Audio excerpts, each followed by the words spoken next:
Sveiki! Mēs esam uztaisījuši nelielu instrukciju par to, kā strādāt ar okorēdu mašīnām. Un pirmais, ko mēs gribētu jums parādīt, ir mašīnas tīrīšanas aprīkojums un vispār mašīnas aprīkojums. Un tīrīšanas līdzekļi, kas mašīnām glabājās, atrodas mašīnas priekšpusē, priekšējā bagažniekā, kuru var atvērt vai no mašīnas iekšpuses, galvenajā konsolē nospiežot uz priekšējā bagažnieku, vai ko es varu parādīt. Tātad.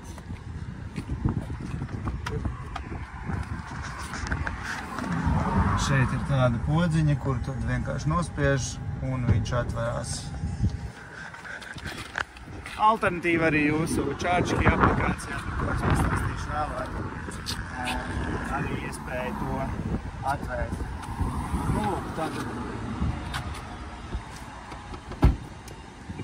Tātad šeit atrodas vērstiklas šķidruma pudeles, lupatiņas priekš logu tīrīšanas, mitrās salvetes, plasmas tīrīšanas un līdzekļi, kas nepieciešami, lai jūsu mašīnu varētu uzkopt, kad viņa ir kļuvusi netīra vai maiņas beigās, lai atstātu tīru mašīnu nākamajiem braucējiem.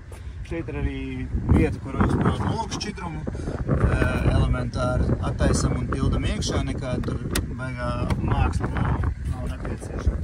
Šī ir arī vietas, kur jūs varat glabāt savas mantas maiņas laikā, jo aizmugurējā bagažnieku mēs atstājam pilnīgi tukšu priekš klientu mantām, tad šeit savu jaku, somu vai kādu tam līdzīgu mantu var mierīgi noglabāt. Tā. Ejam tālāk. To really push this one. What do we do for cleaning with this baby? Because need a proper cleaning. I will take it to a real wash. Okay. With 2 E, I hope. 2 E's, like a real wash. So what do we do? Trunk? That's the trunk, yeah. I'm just rolling the whole time, so... Okay. Yeah. Tātad jā, automašīnas bagažnieks atverās, kā jebkurai gandrīz mašīnai, vienkārši ar podziņu šeit. Aizvēršana lielākajai daļai no mūsu mašīnām ir ar podziņu. Tas ir obligāti visām baltajām mūsu mašīnām ir podziņa priekš bagažnieka aizvēršanas. Un ja jūs mēģināsiet viņu vērt ar rokām, tad mašīna var sabojāt tas mehānismus un tad būs viņu jāremontē. Līdz ar to izmantojam podziņas. Ja neredzam podziņu šeit, tad protams, ir citādāk. Tātad šī ir zona, kur mēs saglabājam pilnīgi tukšu priekš klientu mantām. Mēs vedam klientus ar, protams, somām, var arī lielākām somām. Nevedam kaut kādas tur nestandarta lietas, nevedam velosipēdus, kaut ko tādu, ko nevar elementāri ielikt. Teiksim, tur nolaižot varbūt vienu beņķi ātri, ko var iemest, jā, bet kaut kādas tur sarežģītas kravas un tam līdzīgi mēs nepārvadājam. Tad šeit ir arī tāds padziļinājums, kur atrodas bērnu beņķītis, ko mēs varam izmantot priekš kids kategorijas. Tur būs arī lādēšanas vādi priekš lēnās lādēšanas, bet to mēs pārsvarā neizmantosim un izstāstīsim, kā pareizi lādēt ar ātro lādēšanu. Ja jums ir kaut kādas papildus mantas, kas neielien priekšā, tad šeit šajā te padziļinājuma nodalījumā arī ir vieta, kur var kaut ko ielikt. Bet šī te zona, kas ir klientam redzama, tad ir pilnīgi tukša, tīra un gatava uzņemt klientu.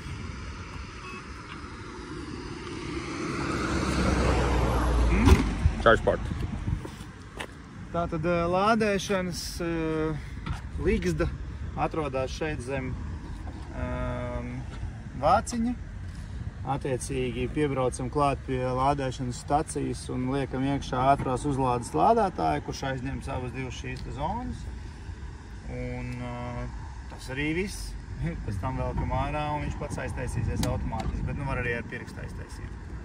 Jo, checking the car. Car checking before you should start. Tātad savas maiņas sākumā vienmēr pārliecināties par mašīnas stāvokli. Mēs, protams, centīsimies organizēt lietas tā, lai jums mašīnas nemainās, bet uz to nevar paļauties.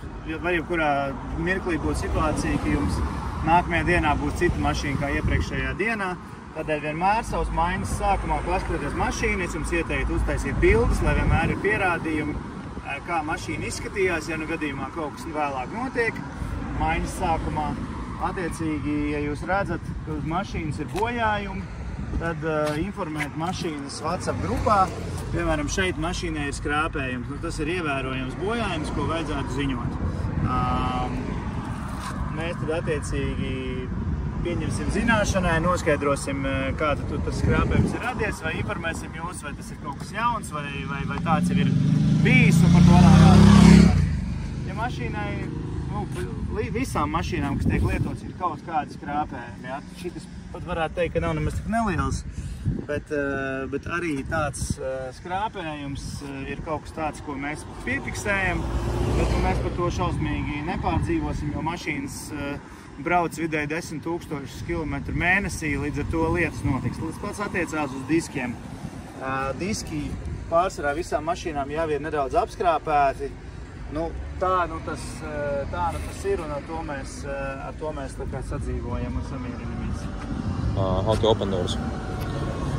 Durvju atvēršana, kas sagādā problēmas arī pasažieriem, ir nedaudz sarežģīta, ja? Nekas jau sarežģīts nav, vienkārši jāzina. Šajā te rokturu platākajā daļā ir jānospiež kā poga, un tad ar velkot viņu taisa vaļā. Un no iekšpuses viņa attaisa arī attiecīgi ar pogu šeit. Nospiežot un grūžot durvis vaļā, tad durvis attaisās.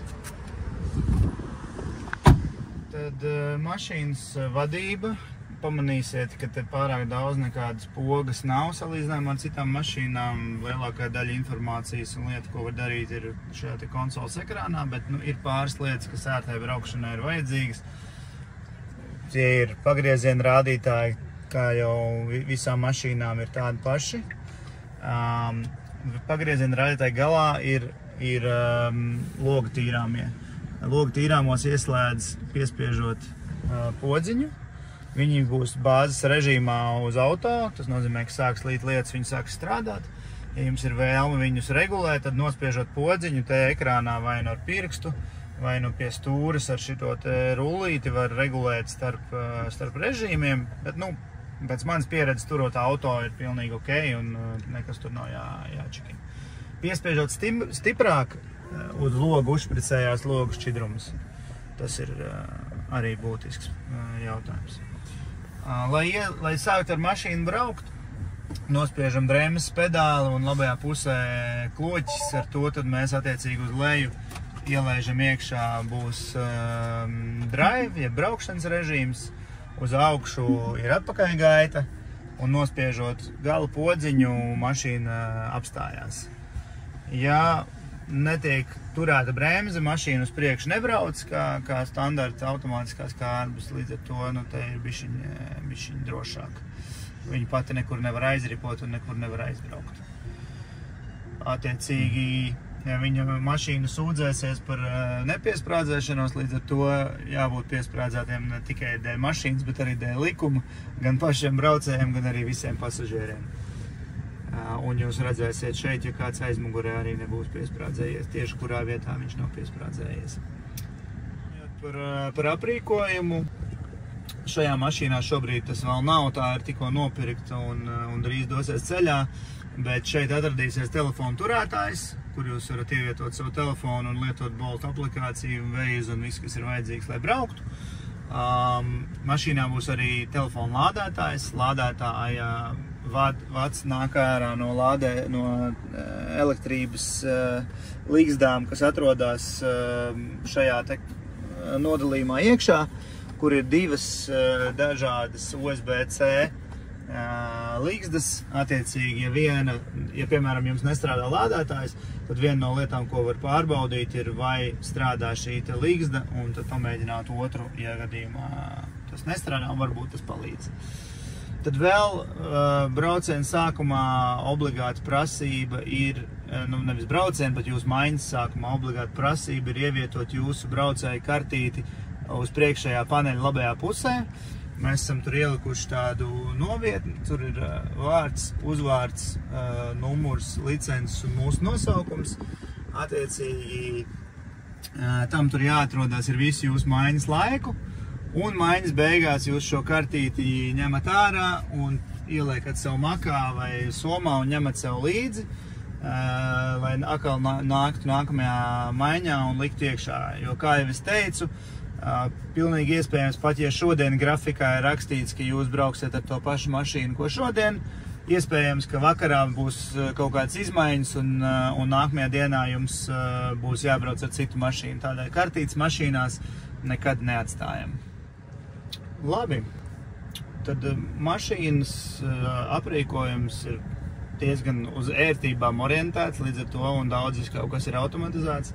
Pirmā lieta, ko jūs varat izdarīt, ir uztaisīt savu profilu. Attiecīgi ejam driver profile settings un uztaisam vietējo profilu pie Create Local Profile. Sauksim mani par Uldi. Un tad mēs varam uzreiz saglabāt spoguļus un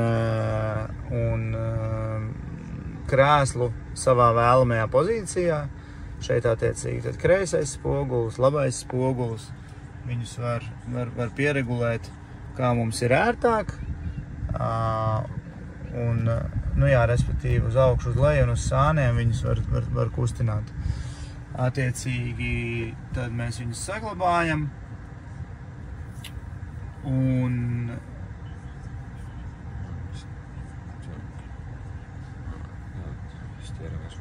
Un attiecīgi stūrēšana arī, stūras augstumu mēs varam regulēt uz augšu, uz leju, iekšā un ārā, saglabāt šeit. Un tad nākamo reizi, kad jūs pienāksiet pie mašīnas, tad uzliekot savu profilu, attiecīgi tad mašīna pati ieregulēsies nepieciešamajās pozīcijās, jums vairs nebūs nekas jāregulē. Attiecīgi tad mazgājot mašīnu, ļoti svarīgi pirms mazgāšanas ir ieiet mašīnas mazgāšanas režīmā, Enter Car Wash Mode. Tas aiztaisīs, pārliecināsies, ka visi logi ir cieti un īpaši svarīgi aiztaisīs ciet lādēšanas nodalījumu, jo lādēšanas vāciņš, kā es rādīju iepriekšējā klipā, reaģē uz spiedienu, attiecīgi ar spiedienu mazgātāju uz viņu trāpot, tas vāciņš atliks vaļā un tur var tikt iekšā ūdens un attiecīgi no tā, protams, ūdens ar elektrību nedraudzējās, var rasties problēmas mašīnai. Kad beidzam mazgāt, nospiežam Exit Car Wash Mode un mierīgi braucam tālāk. Ja jūs nesaprotat angļu valodu, tad ir iespējams nomainīt valodu sadaļā Display. Mēs paējam uz leju, te pie ekrāna valodas ir angļu, lietuviešu, latviešu laikam nav, bet ir krievu, tā kā var nomainīt arī uz krievu valodu. Mašīnas konsole restartēsies un tālāk jūs varēsiet skatīties krieviski. Tikai maiņas beigās atmainiet atpakaļ uz angļu valodu, kas ir mūsu pamat valoda strādājot ar Teslām. Tātad atgriežamies atpakaļ uz angļu valodu. Par navigāciju. Lielākā daļa mūsu braucēji izmanto vai nu Bolt aplikāciju, bet vēl labāk Vēzu, kas ir integrēta ar Bolt aplikāciju priekš ikdienas braukšanas un darba. Bet Teslā arī ir navigācija un viņai ir savs labs pielietojums reizēs, kad jums ir pasūtījums, kas ir, respektīvi brīžos, kad jums baterija vairs nav tik daudz un pasūtījums nav gluži 2 kilometri, tad jūs varat pārbaudīt, cik jūsu baterija tālu var jūs aizvest, vai vispār jūs šo braucienu varat izpildīt. Piemēram, jūs atrodaties pie lidostas un jums ir izsaukums uz Jūrmalu, tad mēs ierakstam adresi, un šajā gadījumā es vienkārši ierakstīšu pilsētu Jūrmala, un jums parādīs informāciju, ka braukšana ir 26 km, un brauciena beigās mašīnai būs palikuši 25%. 25% ir vairāk nekā pietiekams, lai atgrieztos atpakaļ Rīgā un mašīnu uzlādētu. Ja gadījumā informācija rādās, ka baterija tur būs mazāk kā 5%, tad, diemžēl, tas brauciens ir jāatceļ, jo skaidrs, ka nevarēs aizbraukt un uzlādēties, un pastāv risks palikt uz ceļa. Tātad šis būs video par mašīnas lādēšanu. Visas mašīnas ir aprīkotas ar Eleporta lādēšanas karti. Mēs lādējamies tikai un vienīgi Eleporta stacijās. Informācija par to, kā atrast Eleporta stacijas, būs atsevišķā materiālā, bet šī te ir Eleporta karte, ko var izmantot, lai lādētos. Nekas cits nav vajadzīgs, nav nekāda maksāšana, nekas tam līdzīgs. Attiecīgi tad kāpjam ārā no mašīnas un dodamies pie lādētāja. Nu, varam attaisīt. Mēs varam, bet vajag attaisīt lādēšanas caurumu. Attiecīgi ņemam, norādam, kuru lādētāju no diviem mēs izmantosim. Pieliekam karti. Karte rādās, ka tiek pārbaudīta, un mums tagad ir minūte laika, lai pievienotu kabeli. Līdz ar to, jā. Nu, protams, ērtāk ir piebraukt ar to pusi, kur mašīnai ir lādēšanas caurums, bet ja tas nav iespējams, tad vienkārši pārvelkam vadu pāri. Viņš ir diezgan garš un staipīgs. Liekam iekšā un mašīna sāk lādēties. Lai pārbaudītu, vai mašīna lādējās, ir indikators pie lādētāja, kā arī mašīnā iekšā var redzēt, vai lādēšana ir sākusies.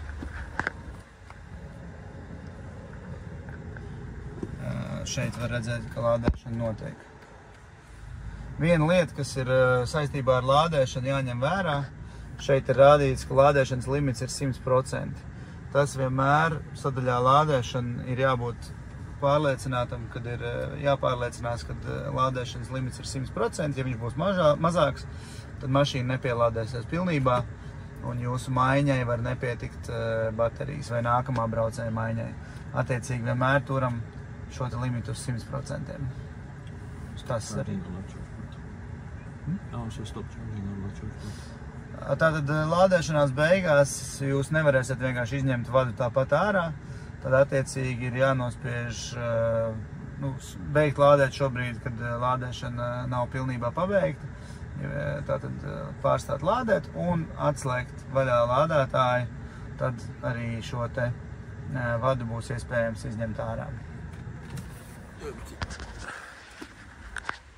Cerams. Jep.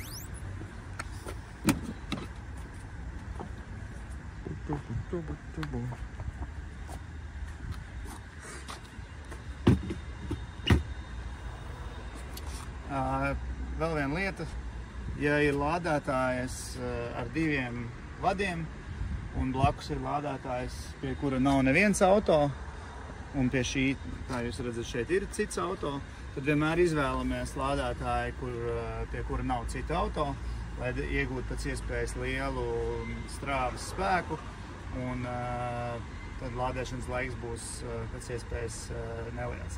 Tad mēs savus lādēšanas logus liekam stundu garus, kas ir ar rezervi, jo pilnu bateriju šīm mašīnām ar ātriem lādētājiem pielādējas aptuveni 40 minūtēs.